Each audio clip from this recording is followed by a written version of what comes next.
అందరికి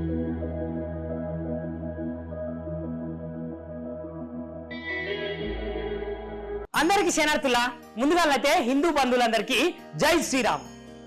ఇగో ఈ రోజు మనము ఒక టాపిక్ చెప్పుకోబోతున్నాము. లాగా టాపిక్ ఏంటంటే ఈ భారతదేశము స్వతంత్ర రాజ్యంగా అదేవిధంగా స్వతంత్ర హిందూ దేశంగా మనకైతే ఇచ్చిన మన పూర్వీకులు ఎవరైతే ఉన్నారో వాళ్ళ చరిత్రను మన హిందువులు తెలుసుకోకుండా అప్పుడున్నటువంటి మొఘల్ రాజులు కొన్ని పైసలు ఇచ్చి బెదిరించి వాళ్ళనైతే భయభ్రాంతులకు గురి చేసి వాళ్ళ చరిత్రను వాళ్ళు మంచిగా రాసుకున్నారు. మన హిందువుల చరిత్రను మన హిందూ రాజ్యాన్ని మన స్వరాజ్యాన్ని స్థాపించేందుకు కృషి చేసిన మహానుభావులు ఎవరైతే ఉన్నారో వాళ్ళ చరిత్రను మాత్రము మరుగున పడేసిరు. ఎందుకంటే ఆ మహనీయుల చరిత్ర మనం తెలుసుకుంటే మనం ఊకం కదా. వాళ్ళు మనల్ని ఏ విధంగానైతే ఊచకోత కోసిరో మనం కూడా వాళ్ళని ఊచకోత కోసి నామరూపాలు లేకుండా చేస్తాము అనే ఒక భయంతో ఆ రోజు ఔరంగజేబు అనే ఒక పరమ దుర్మార్గుడు, నీచుడు, నికృష్టుడు మన చరిత్రను మరుగున పడేసిండు. మరుగున పడేసేదానికైతే వాడు సర్వం ప్రయత్నించిండు. ఎందుకంటే హిందువులు గాని హైందవులు గాని హిందూ దేవాలయాలు ఏవైతే ఉన్నాయో హిందువులు పూజించే దేవాలయాలు ఏవైతే ఉన్నాయో ఆ దేవాలయాలు కూడా నామ రూపాలు లేకుండా వాడైతే కూల్చేసిండు. ఆ సందర్భంలో ఒక మహాతల్లి కడుపున పుట్టి ఒక యోధుడు ఒక మరాఠా సామ్రాజ్యాన్ని స్థాపించి ఈ హిందూ దేశాన్ని స్థాపించి ఈ హిందువుల కోసమే ఈ మన స్వరాజ్యాన్ని తెచ్చిన ఆ మరాఠా యోధుని చరిత్రనైతే మనము తెలుసుకున్నాము. కాకపోతే కొంతమందికి అయితే ఆ చరిత్ర తెలియదు. ఇగో కొంతమంది చరిత్రకారులు ఏ విధంగా రాసిరు, వాళ్ళ రాజకీయ లబ్ధి కోసం మాత్రమే కొన్ని పైసలు తీసుకునే కావచ్చు, వాళ్ళ స్వలాభం కోసమే కావచ్చు, వాళ్ళ రాజకీయ లబ్ధి కోసమే కావచ్చు, ఆనాటి నుంచి ఈనాటి వరకు పాఠ్య పుస్తకాలలో ప్రచురించని నిజాలు చాలా ఉన్నాయి. కొన్ని అబద్ధపు ప్రచురణలు ఏ విధంగా ఉన్నాయంటే ఈ ఔరంగజేబు అనేవాడైతే టోపీలు కుట్టుకొని బతికేవాడు. అదే విధంగా ఈ ఔరంగజేబు ఏవైతే గుడులు కూలిపోయినాయో ఆ గుడులు కూలిపోయిన వాటిని మరమ్మతులు చేపించి మంచిగా వ్యవహరించేవాడు అని తప్పుడు ప్రచారము. కేవలము ఇది వాళ్ళ కోసం వాళ్ళు రాసుకున్న చరిత్ర. మన చరిత్ర ఏదైతే ఉన్నదో అప్పుడు ఔరంగజేబు మన హిందువులను వాళ్ళ మతంలోకి మారకపోతే ఏ విధంగా మన హిందువుల అమ్మాయిలను గాని మన హిందువుల అమ్మలను గాని మన స్త్రీలను గాని ఏ విధంగా చిత్రవద చేసి చంపిండో ఇది ఇప్పుడున్న ప్రపంచానికి ఇప్పుడున్న సమాజానికి తెలుసా? ఎవ్వరికి తెలియదు. వాడు రాజకీయ స్వలాభం కోసము వాళ్లకు అనుగుణంగా రాసుకున్న చరిత్రను ఈ రోజు మనం ఎందుకు చదవాలి చెప్పురి? అదే ఛత్రపతి శివాజీ మహారాజ్ చరిత్ర ఎందుకు పెట్టరు? మహారాణా ప్రతాప్ చరిత్ర ఎందుకు పెట్టరు?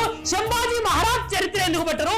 సంభాజీ మహారాజ్ యొక్క తల్లి యొక్క చరిత్రను ఎందుకు పెట్టరు? ఛత్రపతి మహారాజ్ యొక్క తల్లి యొక్క చరిత్రను ఎందుకు పెట్టరు? ఎందుకంటే మన చరిత్రను కాలజ్ఞానంలో కలిపితే తప్ప వాళ్ళు ఆ మొఘల్ సామ్రాజ్యంలో ఉన్నటువంటి ఆ మొఘల్ ఎవరైతే ఉన్నారో వాళ్ళ స్వలాభం కోసమే మనల్ని వంచిస్తూ నిరంతరము కష్టాలకు నష్టాలకు గురి చేస్తూ వచ్చారు. కాకపోతే ఇప్పుడు మన భారతదేశంలో ఉన్నటువంటి హైందవ సోదరులే గాని హైందవ అమ్మలే గాని హైందవ బిడ్డలే గాని ఎవరైతే ఉన్నారో ఇప్పుడు నిజానికి కళ్ళైతే తెరుచుకున్నారు.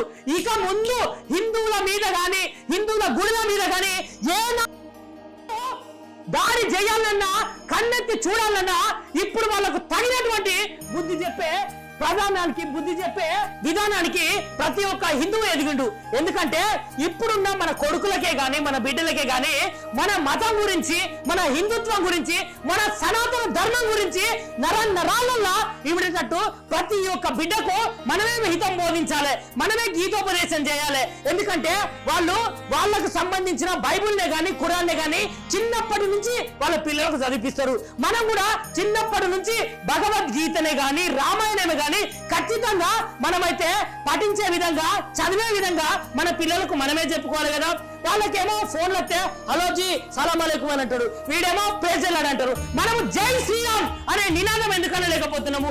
మనము జై శ్రీరామ్ అనే నినాదం అంటేనే కదా మన పిల్లలే గాని మన పూర్వీకులే గాని లేకపోతే రాబోయే తరాలలో మనకు సంబంధించిన వ్యక్తులే గాని మనల్ని చూసి నేర్చుకునేది. కాకపోతే ఇప్పుడు ఏంటంటే హిందువులు కళ్ళు తెరుచుకున్నారు. ప్రతి ఒక్క హిందూ బిడ్డ గర్జించి ఒక సింహంలాగా మన దేవాలయాల మీద మన సనాతన ధర్మం మీద వ్యతిరేకంగా ఎవరైతే ఉంటాడో వాడిని తునకలు చేసే విధంగా తయారయ్యారు.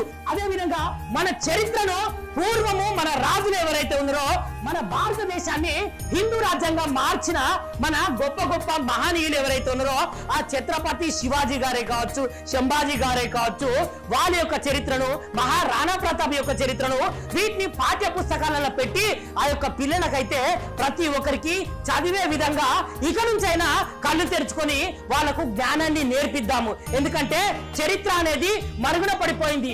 ఆ చరిత్రను తిరగరాసి మన హిందువులకు, మన హిందూ పిల్లలకు, మన హిందూ బిడ్డలకు ఒక్కసారి వాటి గురించి చెప్తే ఇక నుంచి ఏ ఒక్క నా కొడుకు హిందువుల మీద దౌర్జన్యానికి, దాడులకు, గుడులు కూలగొట్టే విధానాలకు పాల్పడడు. జై శ్రీరామ్. షేర్ చేయరి, లైక్ చేయరి, సబ్స్క్రైబ్ చేయరి, మర్చిపోకుండా గంట సింబల్ అయితే ఒత్తురులా.